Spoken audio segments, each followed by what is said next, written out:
What's up everyone, it's Mike, and today we are taking on the Hundred-Eyed Daoist Master, a boss so tough he makes even your nightmares sweat a little. This creepy Yao Guai King isn't just another boss in Black Myth Wukong, he's a centipede demon with a nasty attitude, a giant sword, and some electrifying moves literally. But don't panic. With the right strategy and a bit of patience, this many-eyed nightmare will be nothing more than a footnote in your legend. In this guide, we'll break down everything you need to know about taking on the Hundred-Eyed Daoist Master, so you can emerge victorious and snatch all those sweet rewards. If you are excited as we are about today's topic, show some love by liking and subscribing to Retro Pocket for more amazing content. Finding the Hundred-Eyed Daoist Master. The Hundred-Eyed Daoist is the final boss of Chapter 4, and you'll meet him after following the blood trail of the Crimson Spider through the Temple of Yellow Flowers. Sounds simple enough, right? Well, just wait until you meet this guy. He's the mastermind behind the Spider Guai and the boss of the Webbed Hollow region. Once you make your way to the Court of Illumination, there's a path on the right that will lead you to a large field where he's waiting for his showdown with you. Spoiler alert, it's about to get intense. The boss fight. Enter the Centipede demon. So, when you first encounter the Hundred-Eyed Daoist, he's not exactly playing nice. In a gruesome cutscene, he absorbs the Violet Spider, transforming into this monstrous centipede demon with a sword that's almost as big as his ego. Oh, and did I mention that he can charge that bad boy with electricity? Yep, this fight's going to be shocking in more ways than one. The Daoist Master's attacks are a wild combination of electric sword strikes and sneaky poison attacks.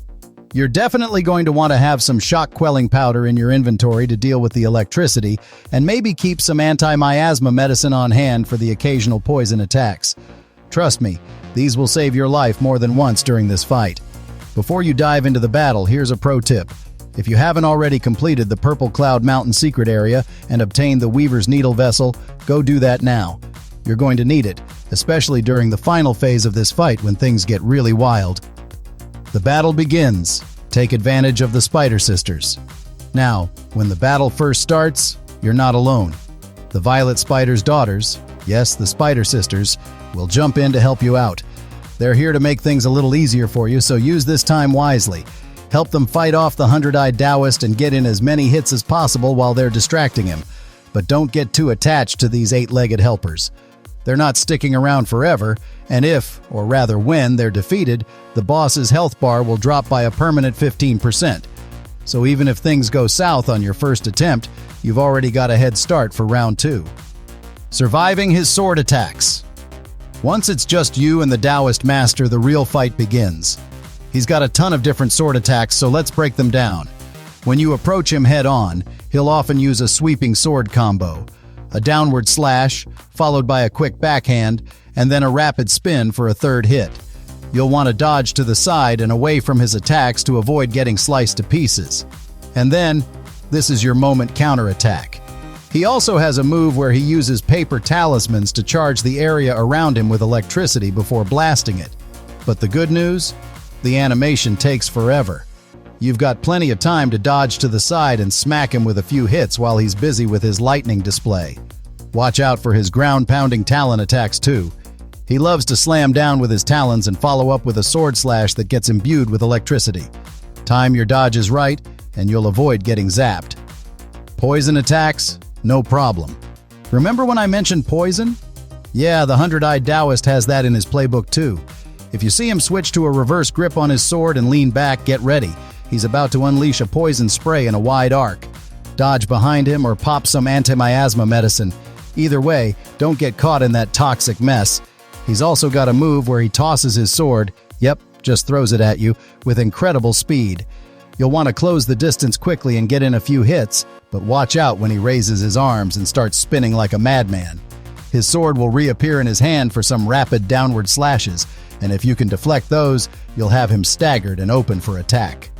Dealing with his burrowing shenanigans.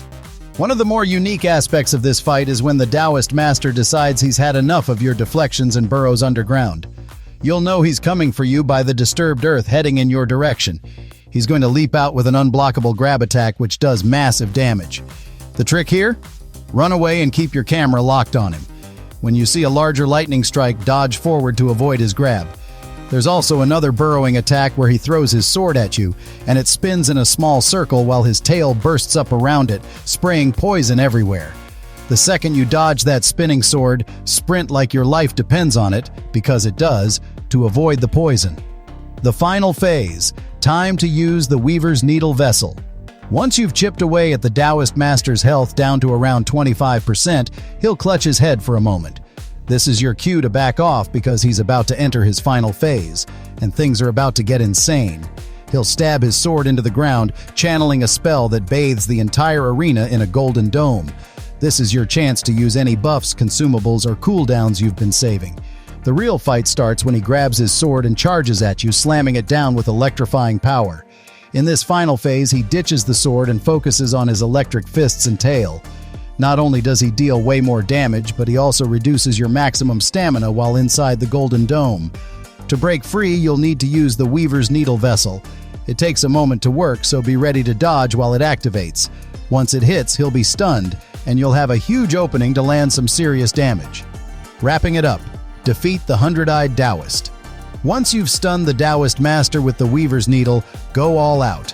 Unleash everything you've got: spells, attacks, transformations, the whole works. This is your moment to finish him off before he recovers. Even after the stun, don't let your guard down. He's still got some powerful electric attacks, and if you're not careful, they can end the fight in an instant. Stay on your toes, dodge those massive shockwaves, and time your attacks carefully. And there you have it. That's how you take down the Hundred-Eyed Daoist Master in Black Myth Wukong. It's a tough fight, but with the right strategy, you'll come out on top, and trust me, the rewards are worth it. So go out there and show that Centipede demon who's boss. Hit that like button if you found this helpful. Show your support by liking and subscribing. Let's reach 10,000 subscribers together.